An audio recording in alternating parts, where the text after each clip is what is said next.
মুছে যাক গ্লানি ঘুচে যাক জরা অগ্নি স্নানে শুচি হোক ধরা মুছে যাক গ্লানি ঘুচে যাক জরা অগ্নি স্নানে শুচি হোক ধরা রসের আবেশ রাশি শুষ্ক করি দাও আসি আনো আনো আনো তব প্রলয়ের শাক আনো আনো আনো তব প্রলয়ের শাক মায়ার কুচ্ছটি জল যাক দূরে যাক যাক যাক এসো এসো এসো হে বৈশাখ এসো এসো তাপস নিঃশ্বাস বায়ে মুমুর সুরে দাউড়ায় বৎসরের আবর্জনা দূর হয়ে যাক যাক যাক এসো এসো এসো হে বৈশাখ এসো এসো এসো হে বৈশাখ এসো এসো। গলার অবস্থা খারাপ, তাও একটু গাইলাম। আজকে দিনে এই গানটা ভীষণ গাইতে ইচ্ছা করে, তাই। তো যাই হোক, নমস্কার বন্ধুরা, আশা করি তোমরা সকলে খুব ভালো আছো, সুস্থ আছো এবং অবশ্যই পজিটিভ আছো আর আজকের দিনটা খুব সুন্দর করে কাটাচ্ছ। তো আজকের হ্যাশট্যাগ আমরা সকলের বিষয়ে আসার আগে সবাইকে জানাই শুভ নববর্ষ, শুভ নববর্ষের আন্তরিক শুভেচ্ছা এবং ভালোবাসা। সবাই খুব ভালো থাকো, সুস্থ থাকো এবং অবশ্যই নতুন বছরের প্রতিটি দিন আনন্দে খুশিতে ভরে থাকুক। তো আজকের বিষয় আমাদের এই নববর্ষকে কেন্দ্র করেই, যে এক কাপ চা, তার সঙ্গে কিছু খাবার আর গল্প। তো কি গল্প হতে পারে, এরকম কিছু। তো নববর্ষ মানেই তো একটি ইমোশন, আমাদের আপামর বাঙালির কাছে এটা একটি ইমোশন। নববর্ষ বাংলা বছরের শুরু। তো নববর্ষ মানেই খাওয়া দাওয়া, অনেকের সঙ্গে দেখা হওয়া, বিকালে হালখাতা, বাড়িতে পুজো, এরকম নানান কিছু, সুন্দর একটা দিন, সুন্দর একটা সময় কাটানো। তো আমাদের ছোটবেলাতে যেরকম আমরা যেটাই পেতাম সেটাতেই খুব খুশি থাকতাম, এটা চাই ওটা চাই এরকমের ব্যাপারগুলো খুব একটা ছিল না। তো ওরকমভাবেই ছোটবেলা কেটেছে এবং সকাল সকাল ঘুম থেকে উঠে স্নান করে নতুন জামা কাপড় পরে বাড়িতে পুজো হবে, ঠাকুমা মা সবার পিছিয়ে পিছিয়ে ঘুরে বেড়ানো, এইগুলোই আমাদের কাজ ছিল। তখন তার আমাদের নিজেদেরকে কিছু করতে হতো না। তারপরে খাওয়া দাওয়া, বাড়িতে আত্মীয় স্বজন আসা বা আমরাও যেতাম, এইসব জিনিসগুলো হতো। বড়দের পায়ে হাত দিয়ে প্রণাম করা, এটার রেওয়াজ তো ভীষণভাবে ছিল।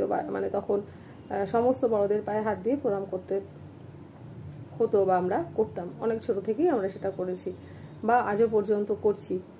তো এটা একটা আমাদের সংস্কৃতির মধ্যে পড়ে, বড়দেরকে সম্মান জ্ঞাপন করা। তো এগুলোই হতো। নানা রকমের রান্নাবান্না হতো, সেগুলো একসঙ্গে বসে খাওয়া, সেটার একটা আলাদা মজা ছিল। তারপর যেরকম বিকালবেলা করে হালখাতা যে হতো, সেখানে তো অনেক জায়গা থেকেই নিমন্ত্রণ থাকতো। তো সেখানে আমি সেরকমভাবে যেতাম না, আমার খুব একটা যাওয়া হতো না। কারণ হচ্ছে যে আমি ওই যেহেতু ভিড়ভাড়টা আমি খুব একটা ইয়ে করে নিতে পারি না, তো সেই কারণে আমি খুব একটা যেতাম না। তবে যেগুলো ওই কোল্ড ড্রিঙ্ক বা মিষ্টির প্যাকেট এই সময়, তারপরে ক্যালেন্ডার, তখন তো ক্যালেন্ডার দেওয়ার একটা খুব প্রচলন ছিল, এখনও দেওয়া হয়, তবে এখন তো এই ব্যাপারগুলো আগের থেকে অনেক কমে গেছে।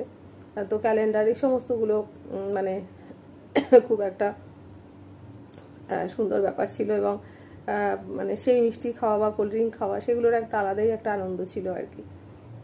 তো এইভাবেই কেটেছে পয়লা বৈশাখ এবং একটা নতুন দিনের শুরু। তখন তো আর ওরকমভাবে সেরকমভাবে বুঝতাম না এখন যেরকমভাবে বুঝি, যে গত বছরটা যেরকমভাবে কেটে গেছে বা গত বছরটা যেরকমভাবে কাটিয়েছি, সেখানে যে সমস্ত ভুল ভ্রান্তি বা যেগুলো হয়েছে সেগুলোকে রেকটিফাই করা, সেগুলোকে বুঝে বা সেগুলো রিয়েলাইজ করে আবার নতুনভাবে একটা শুরু করা। তো এইগুলো এখন অনেক কিছু নতুন নতুন শিখেছি বলবো না, তবে অনেক রকমের অনেক কিছু রিয়েলাইজেশন তো হয়, বয়সের সঙ্গে সঙ্গে, সময়ের সঙ্গে সঙ্গে অনেক কিছুই আমরা শিখি, অনেক কিছুই আমরা বুঝি এবং সেইগুলোকে জীবনের সঙ্গে নিয়ে চলা। তো এইগুলোই আর কি। আর তাছাড়া পয়লা বৈশাখে যেরকম যেটাই গান বাজনা এরকম একটা করারও একটা রেওয়াজ ছিল, সকালে উঠে রবি ঠাকুরের গান বা কোনো কবিতা আবৃত্তি করা, এই সমস্ত রেওয়াজও আমাদের ছোটোবেলায় তখন কিন্তু ভীষণভাবে ছিল। তো সেই কারণে গলার অবস্থা মানে খারাপ থাকা সত্ত্বেও ভাবছিলামই গাইতে পারবো না, তার সত্ত্বেও একটুখানি গাওয়ার চেষ্টা করলাম আর কি। তো এরকমই আর কি, সেই মানে ছোটোবেলায় সেই জিনিসগুলোকে নিয়ে চলা, বা যে কালকে যেরকম আমরা বলছিলাম যে মধুর স্মৃতিগুলোকে মনে করা এবং সেগুলোকে মানে মনে করে সেগুলোকে মানে কি বলবো, মানে আনন্দের মানে এখনকার সময়টাকে আনন্দের করে তোলা। যদিও বা কোনো দুঃখ থাকে বা কিছু থাকে, সেগুলোকে পিছনে ফেলে সেই পুরনো সময়গুলোকে মনে করলেও মনটা কিন্তু অনেকখানি ভালো হয়ে যায় এবং ঠোঁটের কোণে নিজে থেকে একটা হাসি চলে আসে। তো এরকমই আর কি, এরকমভাবেই পয়লা বৈশাখ বা এরকমভাবেই ছোটোবেলা কেটেছে। বা তার পরবর্তী সময় যখন মানে নিজেকেও যখন এই জিনিসগুলো করতে হয়েছে, মানে আপ্যায়ন আর কি, আত্মীয় স্বজনকে আপ্যায়ন করতে হয়েছে, তখনও সেরকমভাবে করেছি। তো এই আর এবার আমি বহু বছর পর আমি বাবা মায়ের কাছে আছি, অনেক বছর পর, মানে লাস্ট কবে পয়লা বৈশাখের দিন বাবা মায়ের সঙ্গে ছিলাম সত্যি কথাই আমার মনে নেই, মানে অনেক বছর হয়ে গেছে। তো সেই জন্য আজকের দিনটা আবার একটুখানি অন্যরকম। তো আবার মানে খারাপ লাগার একটা যেটা, যে প্রত্যেক বছর ছেলের সঙ্গে থাকে, এবছর ছেলের সঙ্গে নেই। তো ওই আর কি, কিছু পাওয়া কিছু না পাওয়া, মানে সব তো একসঙ্গে হয় না। তো সেই আর কি, এরকমভাবে আজকের দিনটা এরকম ছিল। তো এই এরকমভাবেই বললাম। তো আরও একবার সবাইকে শুভ নববর্ষের অনেক শুভেচ্ছা, ভালোবাসা। সবাই খুব ভালো থেকো, সুস্থ থেকো। আবার আসবো পরবর্তী কোনো বিষয়ের সঙ্গে, ততক্ষণের জন্য বাই, গুড নাইট।